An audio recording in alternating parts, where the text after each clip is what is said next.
Hi, my name's Darren Fink with Transfiguring Adoption, and today I have Jasmine with me, and we're taking a look at this book for kiddos to see how if it'd be a good fit for your foster or adoptive family. Jasmine, what book are we reading and who's it by? We're reading Charley Chatty and the Wiggly Worm, and it's by Sarah Naish and Rosie Jeffries. Rosie Jeffries. And it's illustrated by Amy Farrell. Very good. So the back of the book says, Charley talks so much that her mouth gets dry, but there's just so much to say. Why is the pavement brown? I have got two shoes. Everyone has two shoes. I can hear the radio. Who is on the radio? Why is there a button on the radio? Sometimes Charley's imagination takes over and she tells stories about things that didn't really happen. She doesn't mean to, but she just likes how it makes her feel important, and the wiggly worm inside her tummy goes away. Written by a mom who understands and her daughter, who also like to tell tales. This is a story for children functioning at ages 3 to 10. So, Jasmine, what did you think about this book? Is it for foster and adoptive families or the general public? It can be for basically anyone who has had traumatic times. Yeah, and I think specifically it's been written for an adoptive family because it's an adoptive family in the book. That it's taking a look at, but I think it would help foster families for sure.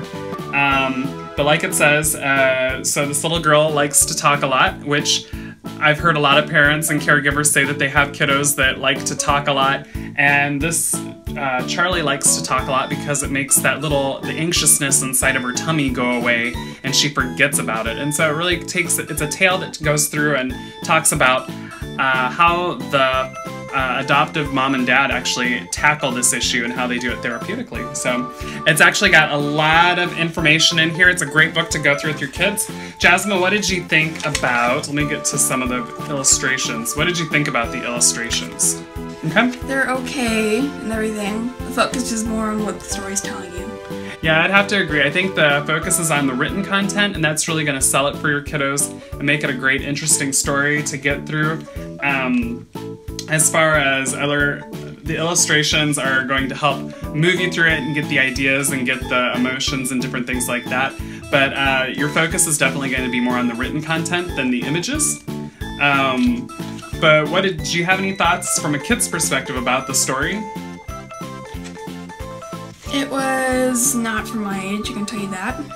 So it was for younger readers. I think because the focus is on the written content, I think you could get away with reading it to some older kids. It said ages 3 to 10, but I think maybe you could get away with reading it to 11 or 12-year-olds, especially if they're really interested in this and talking about it. Also, in the back of the book, there is a workbook or a section for parents to kind of inform you and tell you a little bit about this situation, tell you about kids that have come from a traumatic background to help inform you as a caregiver better so that you can better take care of your kiddo, and how to use the book to really get more benefits out of it for your family and bonding with your kiddo. So take a look at our blog so you can get a better idea of how we graded this, what we thought about it, and we'll also have some discussion questions on there so that you can talk to your kiddos about this book later if you can't think of any questions. But definitely check out our blog and our website. We have more books, movies, and songs for you to bond with your kiddos on.